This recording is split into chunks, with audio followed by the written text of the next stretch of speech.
Las parejas que han intentado un embarazo durante 6 meses sin lograrlo requieren asesoría. De acuerdo a las estadísticas, en México 20 de cada 100 parejas son infértiles. Y esta situación se presenta en el 20% de las parejas en edad reproductiva. Existen entre 60 y 80 millones de parejas infértiles en el mundo. La infertilidad puede pasar desapercibida y solamente pueden darse cuenta las parejas cuando desean tener un bebé, cuando han tomado la decisión de tener un hijo.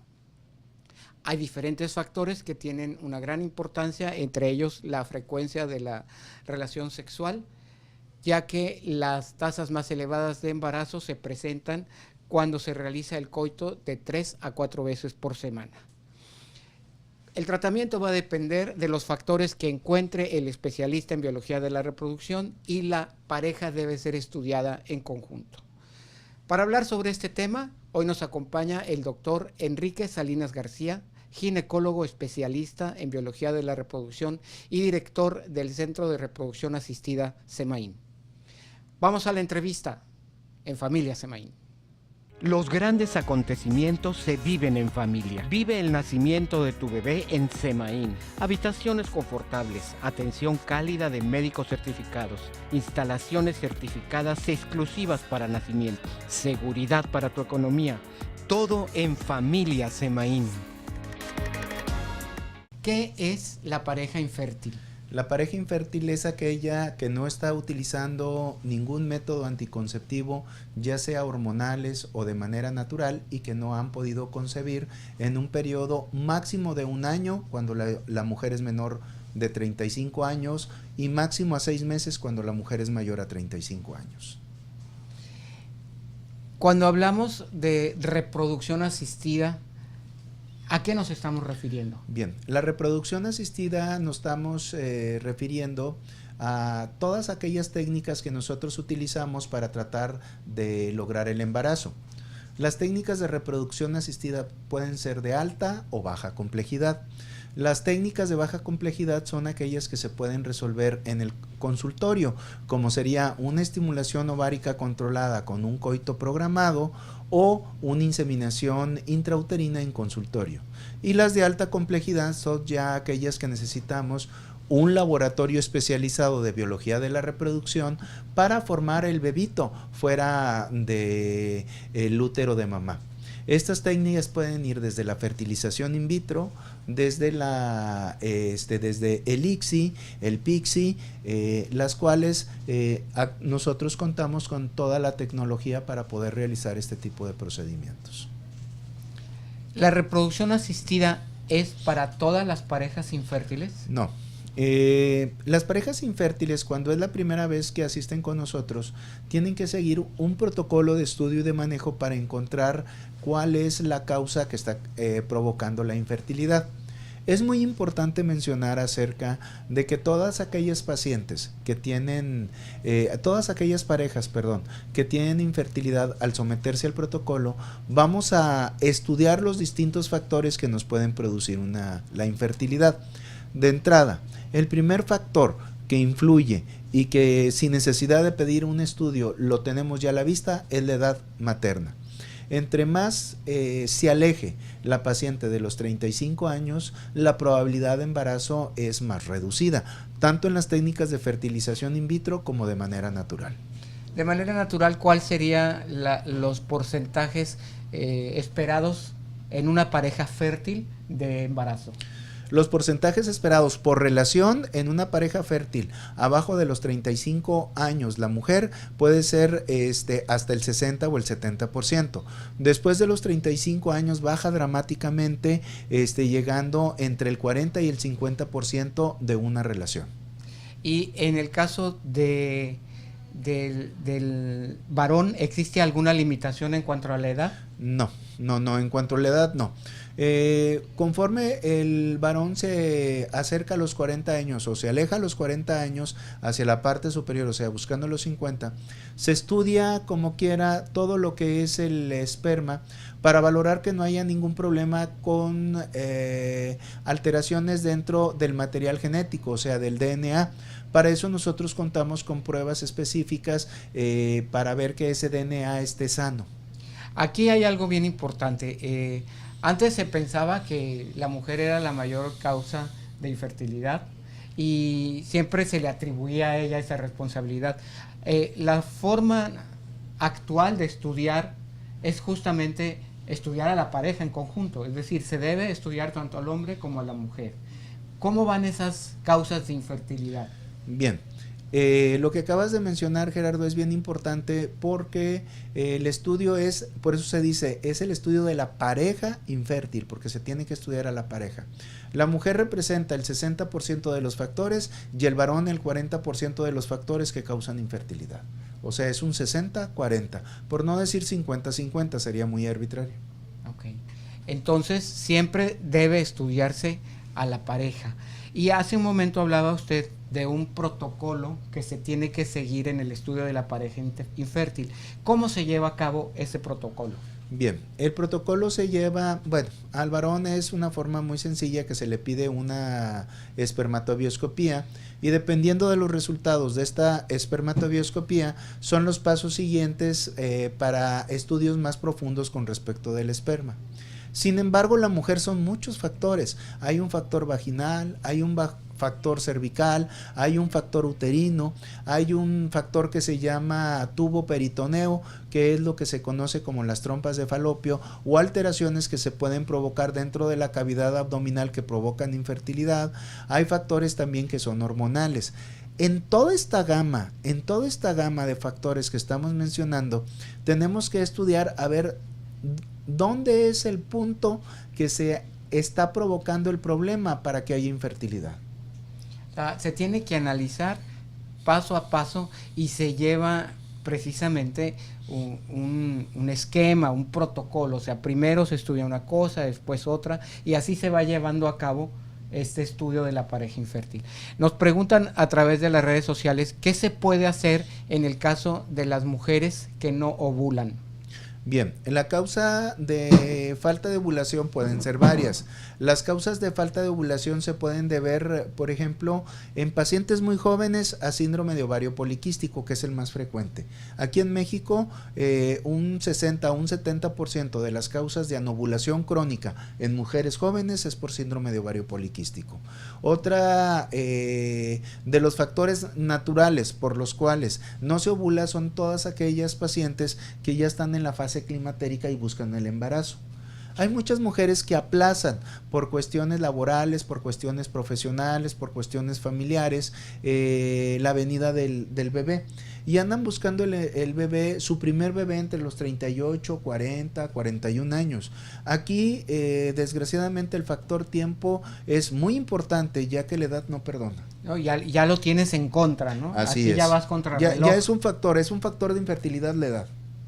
¿Y sí se puede hacer algo en este caso? Sí, a las pacientes se les pueden pedir estudios para ver su capacidad ovulatoria o su capacidad ovárica, para ver la reserva que tiene y la probabilidad que la paciente pueda ovular.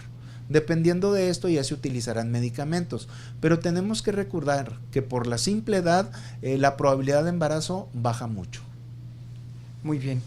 Pues estamos platicando con el doctor Enrique Salinas García. Él es especialista en biología de la reproducción y director del Centro de Reproducción Asistida de Semaín. Vamos a una breve pausa comercial y regresamos con más en tu programa Familia Semaín. Te invito a que me acompañes a escuchar el mensaje de la doctora Berta Laura Salinas Ruiz, director general de Hospital Semaín, que como cada semana tiene un tema muy interesante que nos va a exponer. Ya estamos de regreso en tu programa Familia Semaín. El día de hoy estamos platicando con el doctor Enrique Salinas García. Él es ginecólogo, especialista en biología de la reproducción, y estamos hablando acerca de la reproducción asistida en relación a las parejas infértiles. Doctor Salinas, si una pareja, como sucede muchas veces, que han andado con diferentes médicos, han ido a diferentes lugares en la República Mexicana y han comenzado a estudiarse, y no sabían, por ejemplo, que aquí en Semaín, en Tampico, hay un centro de reproducción asistida.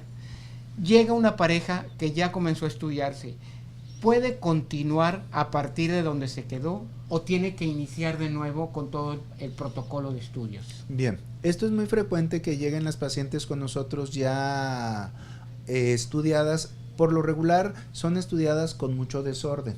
No se lleva un protocolo específico, pero bueno, ya se les hizo, por ejemplo, una histerosalpingografía, ya se les solicitaron algunos exámenes de laboratorio. Lo que nosotros es analizar cuáles son los estudios con los que cuenta la paciente, y a partir de eso empezar a armar como un rompecabezas para poder llegar al diagnóstico. Lo que siempre se les pide es que la vigencia de los exámenes no tenga más de un año de habérselos realizado, porque a veces nos traen exámenes hasta de 10 años anteriores, y en realidad esos ya no nos sirven, porque, como mencionamos anteriormente, conforme avanza la edad, cambia el estatus de infertilidad del paciente. Claro, y también, bueno, unos estudios con tantos años, ya el organismo en sí todo cambió. Ya ¿no? cambió. Es necesario estudiarlo nuevamente a partir de las condiciones actuales en las que se encuentra la pareja. ¿Cuáles son las técnicas de reproducción asistida que hace un momento mencionó como de baja complejidad?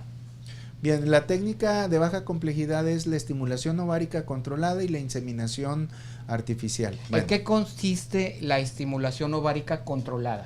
Es dar medicamentos e ir monitorizando con el ultrasonido transvaginal cuál es la respuesta del ovario a estos medicamentos, si se produce o no se produce ovulación.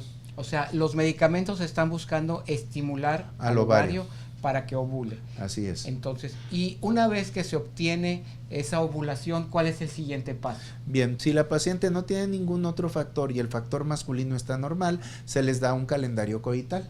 O sea, se les dice a las pacientes qué días deben de tener relaciones conforme a sus días más fértiles. Es lo que se llama el coito programado. Así es el coito programado. Ok. Y en el caso de la siguiente técnica de baja complejidad, ¿cuál sería? Sería la inseminación. La inseminación artificial es exactamente lo mismo. Se le da medicamento a la paciente, se estimula la ovulación. En este caso, por factores masculinos principalmente, se hace una preparación del esperma para aplicarse directamente dentro del útero o matriz de la paciente para buscar el embarazo el día en que está ovulando. En este caso, cuando habla del factor masculino, se refiere a que una vez que se estudió el esperma del varón, se descubre que hay ¿cuáles anomalías? Por lo general es falta de motilidad, que no se mueven, la morfología espermática no es la adecuada, o sea, hay muchos espermas pues que no tienen cabecita, que la colita está muy corta, o que no tienen colita, o que no se mueven, ¿verdad? Y en este caso hay técnicas especiales en el laboratorio para preparar la muestra espermática y corregir este tipo de problemas. Es decir, se va a seleccionar los mejores espermas que se van a concentrar para poderlos llevar a la inseminación. Así es. Bien. Esta es una de las técnicas de baja complejidad. Entonces ya vimos lo que es la inseminación artificial, y ya cuando es necesario acudir a otro tipo de técnicas en donde se requiere una infraestructura, se requiere la existencia de un centro de reproducción asistida, donde además del laboratorio de gametos está también la sala de procedimientos. Así es. ¿Cuáles son esas técnicas y cómo es en sí ese espacio llamado centro de reproducción? Bueno, el centro de reproducción consiste de la siguiente manera. Nosotros tenemos un quirófano totalmente equipado que le llamamos sala de procedimientos. En realidad, como mencioné anteriormente, es un quirófano que tiene su máquina de anestesias, que tiene su ventilador, que tiene su monitor, aunque las pacientes normalmente en este quirófano se aspiran por medio de una sedación profunda. Hay que tener todo, absolutamente todo, para la protección de la misma.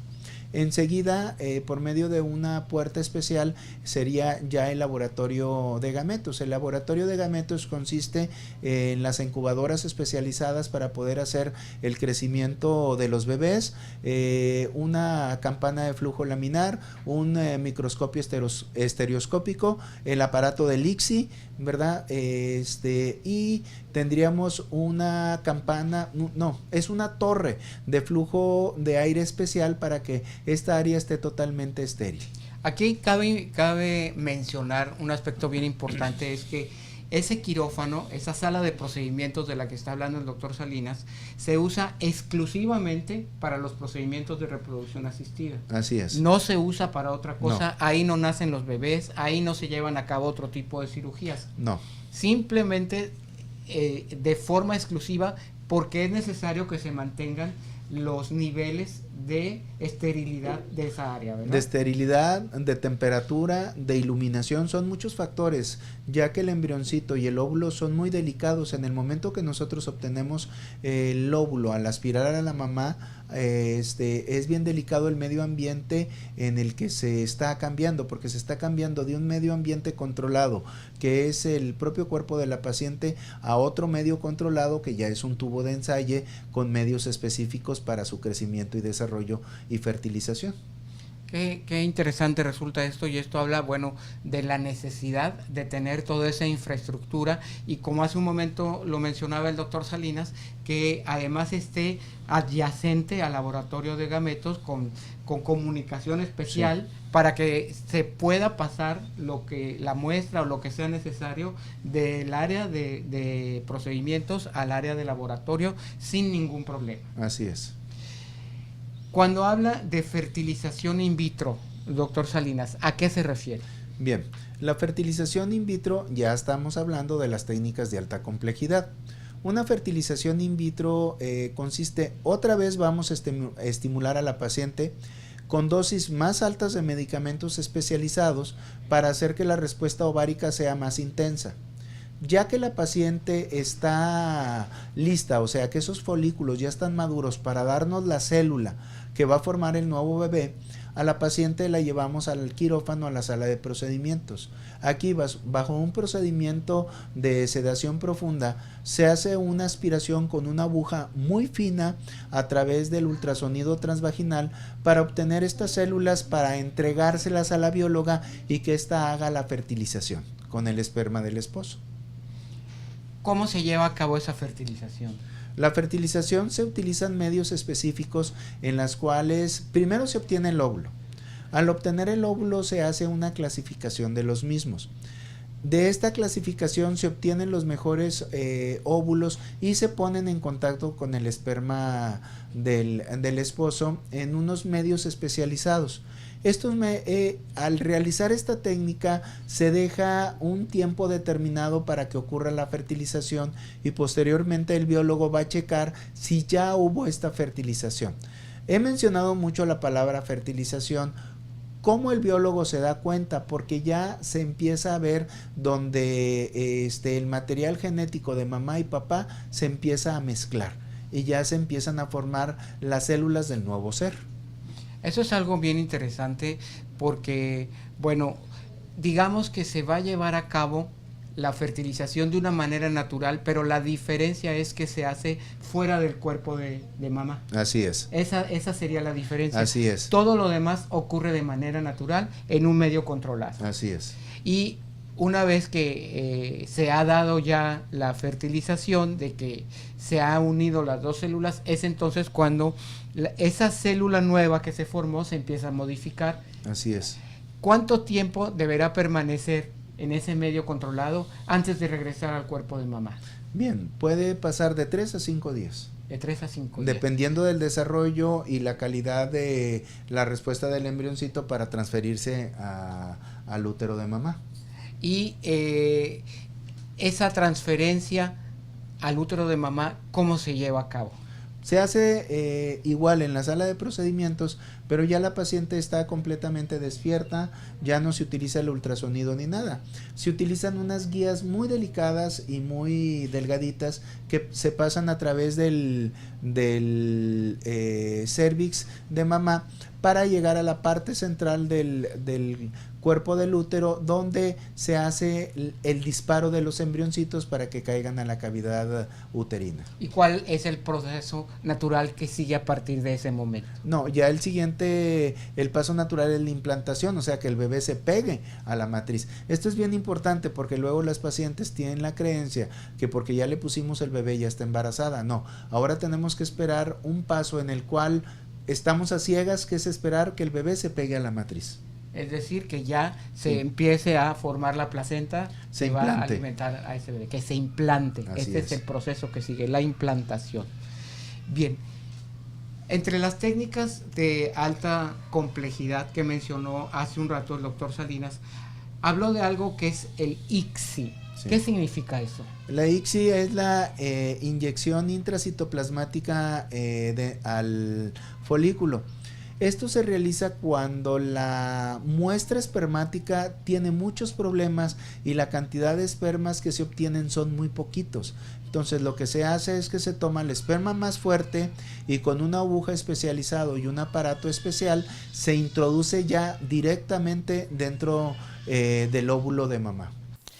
Te invito a que me acompañes a escuchar el mensaje de la doctora Berta Laura Salinas Ruiz, director general de Hospital Semaín, que como cada semana tiene un tema muy interesante que nos va a exponer. Continuamos en tu programa Familia Semaín, platicando esta mañana con el doctor Enrique Salinas García, ginecólogo especialista en biología de la reproducción y director del Centro de Reproducción Asistida de Semaín. Doctor Salinas, un ginecólogo, ¿qué necesita hacer para convertirse en un especialista en biología de la reproducción? Bueno, hacer la subespecialidad en biología de la reproducción, que son 2 años de entrenamiento en centros especializados. En estos centros especializados se va uno a obtener los conocimientos necesarios para manejar a las parejas infértiles, así como el adiestramiento, porque se necesita mucho adiestramiento en la cuestión técnica para la punción y son cosas muy elaboradas y muy delicadas que aparentemente se ven muy sencillas cuando se ven en la televisión, pero son bastante sofisticadas en el momento de la ejecución. Por algo se llaman técnicas de alta complejidad. Así es. Efectivamente. Y bueno, así como un ginecólogo debe estar certificado y tiene que actualizar esa certificación, también existe para el especialista en biología de la reproducción la certificación para asegurar que está actualizado. Actualizado y capacitado, así es. Nosotros estamos certificados y recertificados bajo el consejo del capítulo de biología de la reproducción. Y esto es algo bien importante, lo menciono precisamente porque muchas veces los pacientes, las parejas, no saben que deben acudir con el especialista y muchas veces se quedan en un tratamiento con un ginecólogo que nunca los refiere con el especialista en biología de la reproducción, y el tiempo es importante. El tiempo sigue avanzando y la pareja va contra reloj, y entre más se tarde en llegar con un especialista en biología de la reproducción, pues se está haciendo más difícil el embarazo. Así es, y es bien importante lo que mencionas, Gerardo, porque no solamente es el tiempo, es el dinero y el cansancio. Nosotros recibimos a las pacientes muy gastados, a las parejas muy gastadas y muy cansadas, y cuando revisamos todo lo que se les estuvo haciendo, pues en realidad no tienen ni siquiera diagnóstico. Y se les estuvo dando medicamentos que estaban a veces mal dosificados, mal empleados, o no eran los adecuados, y los pacientes vienen muy cansados. Eso es importante. El obtener un diagnóstico es el principal objetivo de la consulta de biología de la reproducción. Y fíjate una cosa, Gerardo, nosotros cuando empezamos con el centro de fertilidad, El pensamiento y la mística que teníamos era acerca de crear un centro de fertilidad para la gente de las Huastecas, pensando en la gente de las Huastecas, tanto en lo que se refiere a trato como en lo que se refiere también a la cuestión económica. Desgraciadamente este tipo de tratamientos son bastante caros, desde la adquisición de los medicamentos hasta el costo de los procedimientos. Sí, es un factor muy importante a mencionar porque si bien es cierto que siempre tenemos en mente a todas las familias de la Huasteca, también las familias de aquí de Tampico, de Madero, de Altamira, porque en este tipo de tratamientos las parejas acostumbraban, y tal vez todavía hay algunas que lo hacen, a desplazarse. Y entonces, hablando de procedimientos en donde se tiene que hacer una inversión económica muy fuerte, como es el caso de los medicamentos, como es el caso de los procedimientos, a eso todavía le tienes que agregar desplazarse a otra ciudad, pagar hospedaje, alimentación en otro lugar, eleva los costos.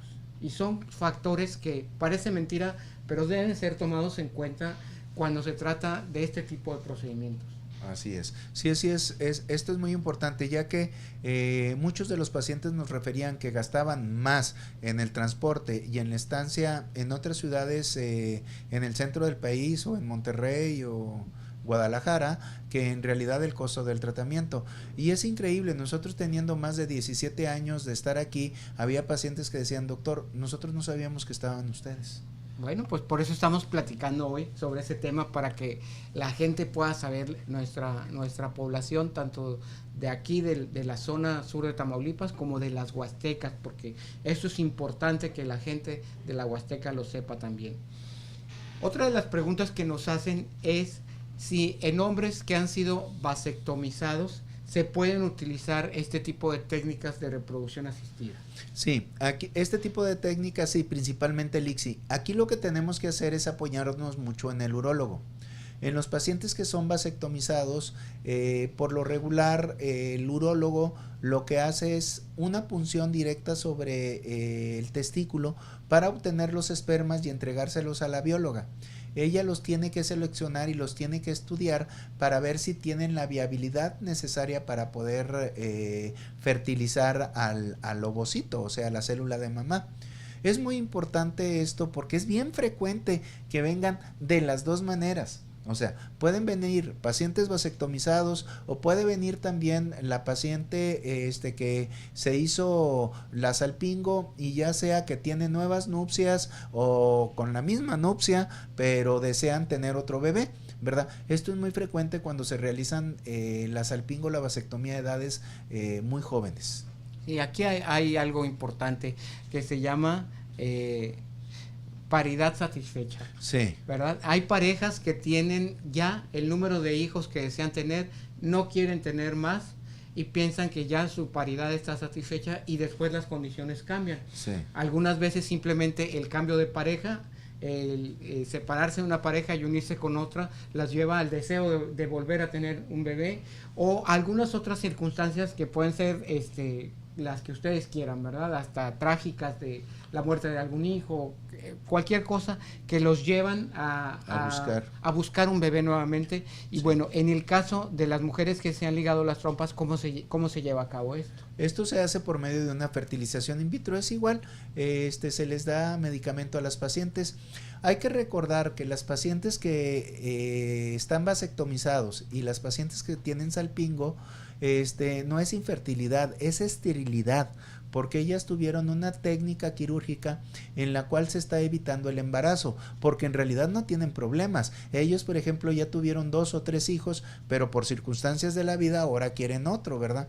Es muy frecuente que suceda que tienen 2 varones y ahora quieren la niña, y ya los varones están en la prepa. Y los pacientes son jóvenes me refiero a que se hicieron la cirugía muy tempranamente y tienen 34 o 35 años y ahora desean una niña, ¿verdad? Eso nos lleva a otra pregunta muy interesante. ¿Es posible determinar el sexo en una técnica de reproducción asistida? Sí es posible, con una exactitud de un 98%. Estas técnicas de la selección de sexo, Gerardo, como todo, nacen de la tragedia. Estas técnicas se empezaron a desarrollar en aquellas pacientes que tenían alguna enfermedad ligada al sexo.